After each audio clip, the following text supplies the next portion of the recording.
Jim Banks, who just recently released a 122-page plan to turn the economy around, cut $14 trillion from the budget over the course of 10 years, which is $1.4 trillion a year for the next decade. How do you do that without gutting something? Well, it's easier to do than you think. It just takes courage and boldness, and when Republicans get the majority back, we're going to have an opportunity to bring back fiscal sanity. Republican Study Committee, the caucus that I lead, we put out our budget proposal. It balances in less than 7 years. If we're serious about combating inflation and restoring the value of the dollar, then we have to start with that. And on top of that, we need to make America energy independent again. We need to roll back the incredible sheer number of regulations that the Biden administration has put in place. Economists tell us that for every 15% of new regulations that are imposed on American businesses, that equates to 1% of inflation. And this administration has already surpassed the Obama administration ×2 in the first year and a half of the number of regulations they put on American businesses. I know part of what your committee is looking at is restoring the power of the American family. And in fact, you put out some legislation, or some policy initiatives rather, saying if the American experiment is to survive, the family must be restored. I mean, we hear so much about how our democracy is under attack, but you're saying the American family is under attack. Families are under attack more than ever before, and our policymakers have to make supporting families a central point of our agenda, especially when Republicans get back the majority. We need to make this a core mission of who we are and what we stand for when we're in the majority. So what do I mean by that? I mean putting policies in place that support two-parent homes and support our kids, put parents back in charge of their kids' education, get rid of some of the filth that's being taught in our schools that teaches our kids anti-Americanism and some of the radical gender theories that are being pushed in our schools as well. So those are initiatives that we've crafted. The Republican Study Committee is a caucus of 160 Republicans out of about 212. So we're the vast majority of Republicans. We believe that families matter, and we believe this needs to be a core mission of what we need to do when we get back the gavels come January. So, Congressman, let me come back, if I could, to the dollars and cents here, because I first started covering the White House at the end of the Clinton administration, where we actually ran a budget surplus of about $200 to $300 billion a year. Debt was $5.6 trillion. They were thinking about retiring it. They don't have to worry about that anymore. But one of the ways that you cut the budget is you cut $10 trillion from mandatory spending. And one of the ways you get there is raising the eligibility age for Social Security and Medicare. 69, I think, is the target date, so you want people to stay in the workforce longer. But there's other provisions, too, that no doubt will be controversial. Rather than government-funded coverage, seniors would get a subsidy for purchasing private insurance. Critics say this could leave a huge gap in coverage. You also rely heavily on block grants for items like Medicaid, S-CHIP, SNAP programs, and more, which could create disparity across the states. So how do you make it even?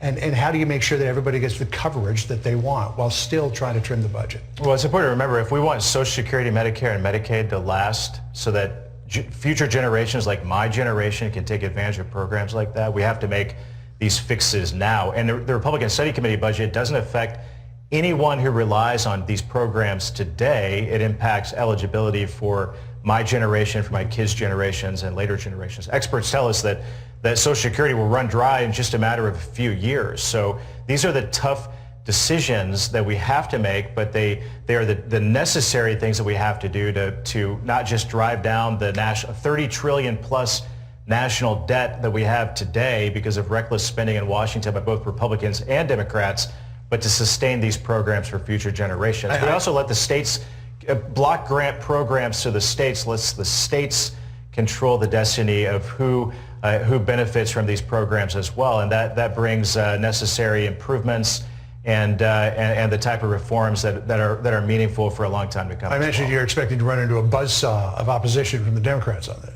Well, I imagine so, but there are many Democrats on Capitol Hill, too, who recognize the reality that these programs are going to go bust if we don't do something about it. So the American people are looking for leadership. They don't care whether you have an R or a D next to your name as long as you're leading and making the tough decisions to sustain this country. I can tell you, though, Republicans at this point are the only ones who have serious solutions to bring forward on issues like these. And when we get the majority back, we'll have an opportunity to do something about it.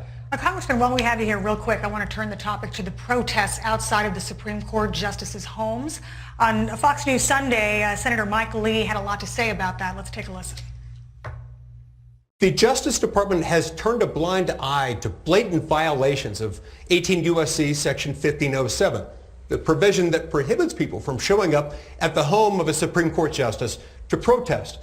And by not condemning those, by not prosecuting them, the Biden administration is propelling this and legitimizing the attacks.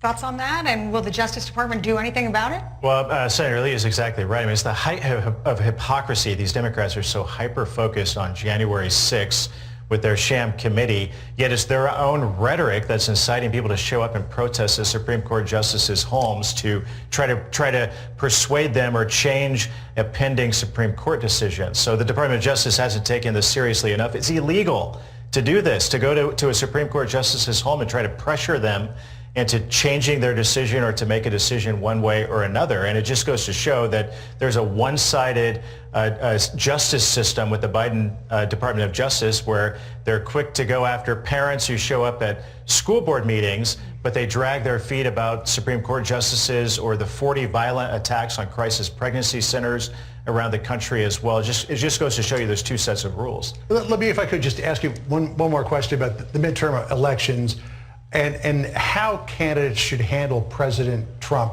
and his influence. There's a new book called This Will Not Pass by Jonathan Martin and Alexander Burns. It suggests that after Karl Rove wrote a very critical piece in the Wall Street Journal about President Trump's CPAC speech in 2021, that you sent Karl Rove a text message of support saying, you're a voice of reason about this, I agree with some of the things you said. At the same time, you were praising President Trump. So when we look at what happened in South Carolina between Nancy Mace and Tom Ryan, what is the best way to deal with President Trump when it comes to these midterm elections? Is it using the Mace model where you can disagree with the president, you can be critical of him, but at the same time, unlike Congressman Rice, not try to kill him? Well, President Trump remains very popular in districts like mine and in Northeast Indiana, popular in Republican districts all over the country. And in many places, he is such a big help to us to turn out the Trump voters who aren't traditional Republican voters. I mean, I wrote a memo about this over a year ago, but how do we cement the Republican Party as the party of working class voters? And President Trump taught us how to do that. He taught us how to formulate a policy agenda, putting America first in economic policy, foreign policy, trade policy, that brings voters to the Republican side who weren't there before. So overall, President Trump brings a lot to the table for Republicans as we head into the midterm elections, helping us turn out voters that wouldn't be there otherwise. But you don't have to agree with him on everything. Karl Rove was very critical of his tone in that CPAC speech. Yeah, called it divisive, called it embittered. Again, President Trump brings so much to the table, helps us turn out voters. He's going to be a big reason why we're going to not just win back the majority, but win back a majority of dozens, maybe 30, 40 seat majority. It would be because of the thoughtful policy agenda that President Trump brought to the Republican side that's going to help us bring voters that we didn't have otherwise. It'll be an interesting election, no question. Well, indeed. Thanks so much.